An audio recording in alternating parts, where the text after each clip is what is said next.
गतिमान असणार नेतृत्व ज्यांनी गाड्या सुटल्या गाडी क्रमांक 22 सुटला। लक्ष द्या, लढत चालू आहे, कसा ध्रुव आहे, ही बैलाची शर्यत आहे, इथं हार आणि जीत शेवटच्या क्षणाला काय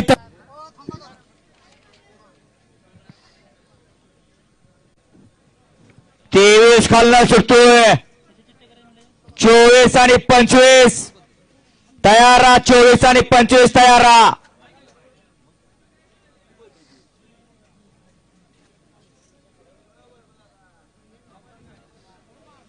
इथं बैलगाडी मालकांना न्याय दिला जातोय, असं आदर्शवत मैदान या ठिकाणी पाहायला मिळतंय, आजमावायला मिळतोय।